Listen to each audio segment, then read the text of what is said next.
Shalondra, and this is Lindsey, and we will be talking about Constructivism and John Dewey. There's just a few of the key terms that go along with Constructivism there on their slide as well. It's just a little overview of Constructivism and what else part of it. Okay, first we're going to start off talking a little bit about John Dewey. He was born in Vermont in 1859. He taught at various universities throughout his teaching experience. He was taught by Perkins and Huxley, which were both philosophers and big psychologists back in the day. He was an active speaker and writer during his time. He covered many diverse topics back then, but his big thing was Constructivism and that teaching style.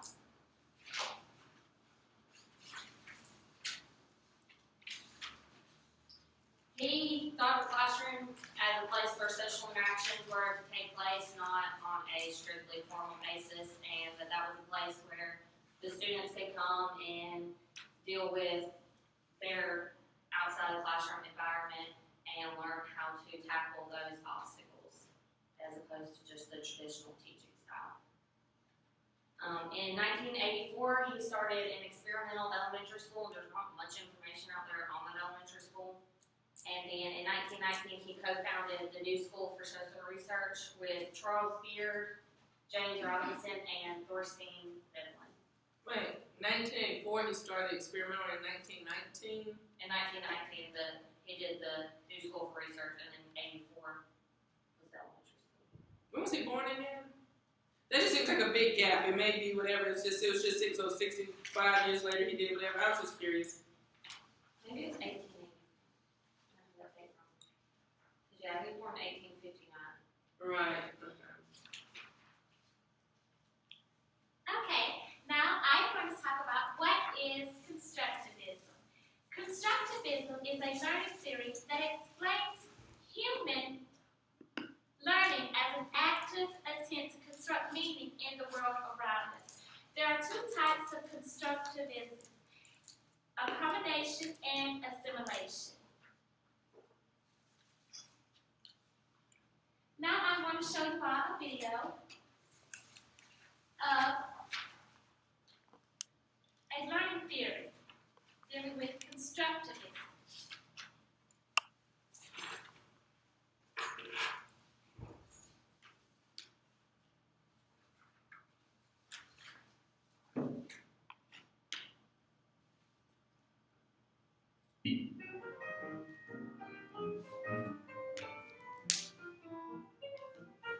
Meet Teacher Tony. Teacher Tony is having difficulty engaging his students in learning about resource sustainability and waste. His current curriculum doesn't build communication and collaboration skills or promote critical thinking and problem solving. He feels his students are passive participants in the learning process. Teacher Tony needs help. Teaching his students learn higher order thinking skills and problem solving. Why don't you use constructivism to help transform your teaching so that students are actively engaged with problem solving in meaningful context? What's constructivism? Constructivism is a learning theory that equates learning with creating meaning from experience. Learning is more meaningful to students when they are able to interact with a problem or concept.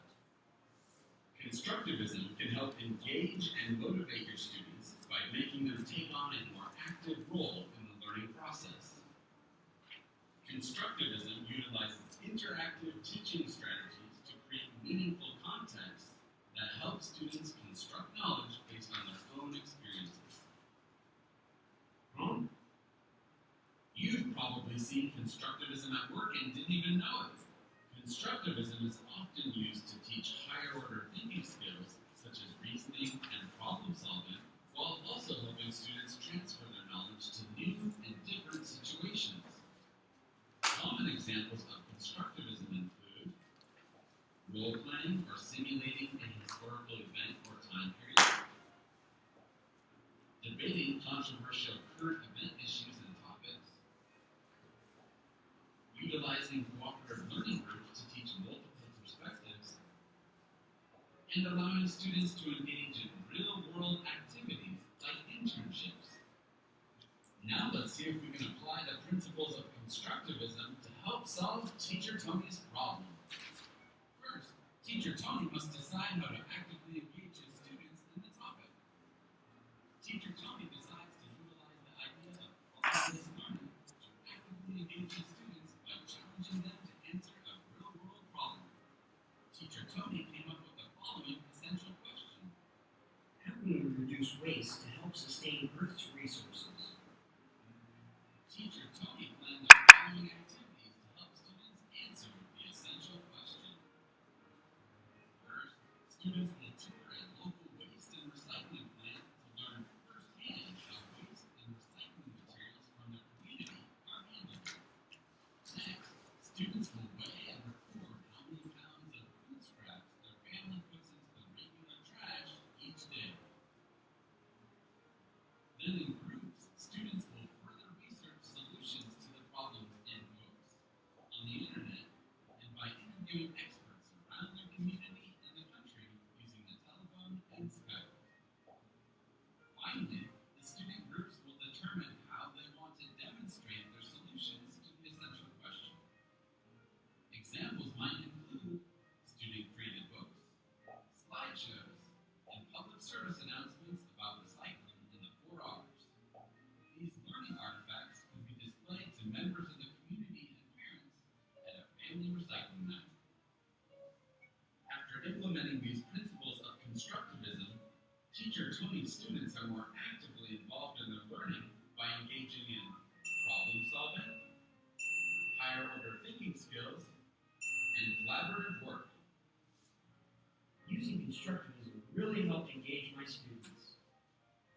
If you're wanting to build problem solvers and critical thinkers, then you can use constructivism to solve your problems, just like Teacher Tony. Okay, and like Shalondra was saying before the video, there are 2 main approaches or learning in the constructivism. It's accommodation and assimilation. And accommodation is you have something figured out your entire life, you've been taught something your entire life, so that's what you have in your brain and you believe, and then something happens that makes you completely rethink the idea that you had. For example, guys always assume that they're better at sports than females are, but you have a student that's in 8th grade and he's playing in PE with a girl student and they play a game of horse and she beats him. Well, it might make him reconsider the assumption that all males are better than all females at every sport. And then you have assimilation. Assimilation is learning that occurs when new information is observed into an existing framework. The new information that does not change the person's overall beliefs. Instead, the information is incorporated into beliefs that already exist. And this picture just shows like 2 of the different approaches to teaching.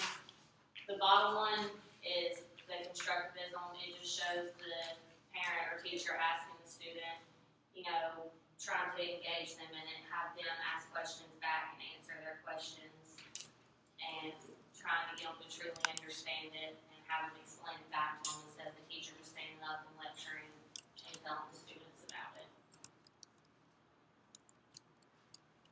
And constructivism in the classroom, it used to be said that constructivism tried to take away the role of the teacher, that if you're saying it's all about the students engaging with each other, you don't need a teacher in there, so you're taking away from the teaching experience. But that's not what they say. They say that the teacher's more of a facilitator. They're just helping the students engage and ask questions amongst themselves as opposed to just standing and lecturing and beating in the students' brains, just trying to get the students to actually ask questions and test their theories and go out into the real world and actually use what they're learning in the classroom and everyday experiences. Okay, now we're going to watch a second video. It's run as Constructivism in Education. Press presents. Press reading with white strips versus the white pen. I like this book really well.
I respect a teacher who can ask interesting questions and who has the patience to watch somebody attempt to discover an answer to.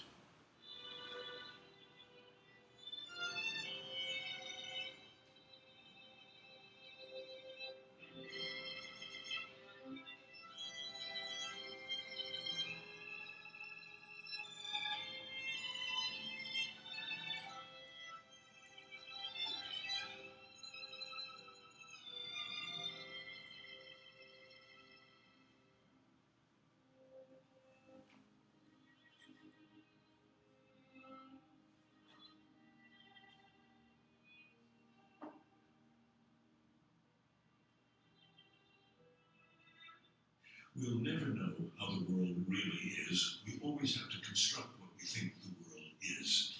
We do it in describing the human situation by telling stories. We do it in science. We do it in interesting kinds of ways of thinking of new images and so forth. So my passion has basically got to do with how human minds make this sort of reality.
Right, and one of the big examples that constructivists use is the quote spinning their wheels, because a lot of educators and theorists try to say that when constructivism first came about, you were backpedaling, it was pointless, you're teaching students stuff they need to learn at home.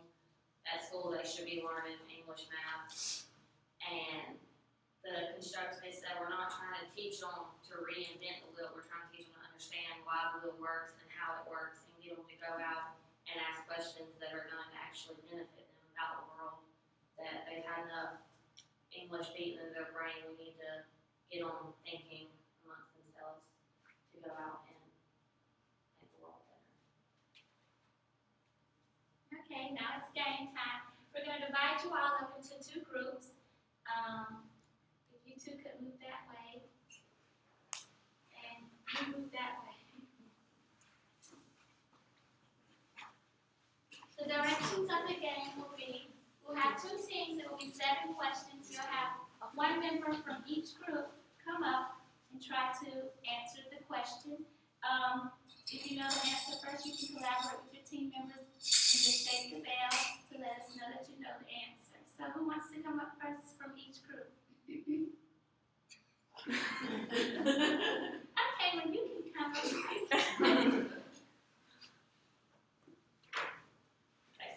Know it, bring it, and have about 15, 20 seconds to go back and collaborate with your group.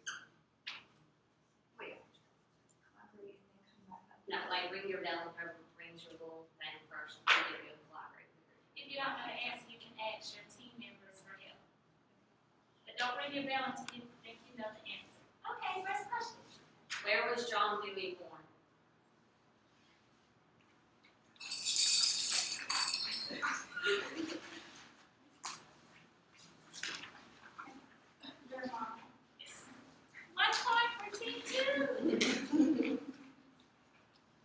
Next question.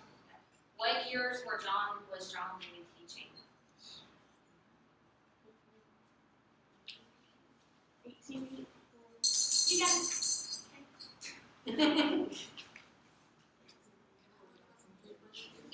So you're saying. Woo-hoo!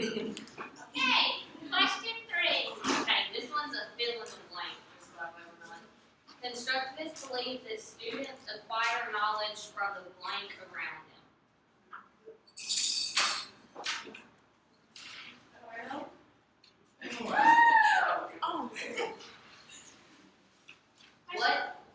What two types of learning are the main parts of constructivism? Accommodation and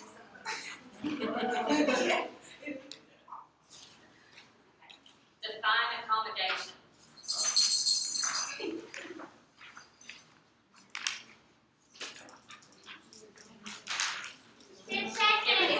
It's when they change their beliefs from what they thought they know when they learn something new. Woo-hoo! Okay, define assimilation. I got it.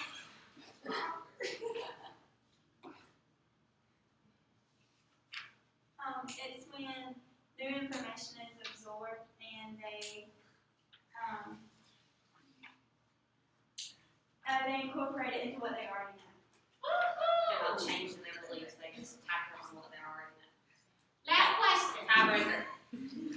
What does spinning their wheels mean? It means getting to look things in a new way and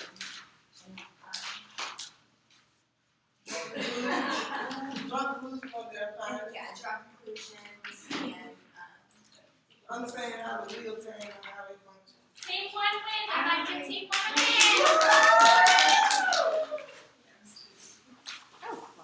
But everyone's a winner in our eyes. Happy birthday. Thank you.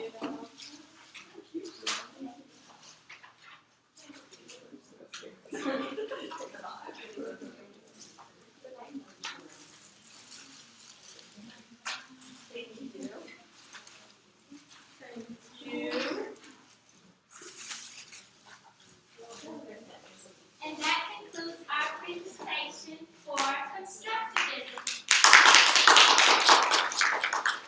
Well, we're switching now. I do want to tell you, if I were you, I would take notes because a majority of your celebration of knowledge students will be on the theories. And also feel free to ask questions while people are presenting. So if you don't understand something, if there's more information in terms of any of these presentations, I feel like you need to know how to fill in the gap on Wednesday of next week when we present. When I talk again. So will you give me enough, help me in thanking group one again? It's always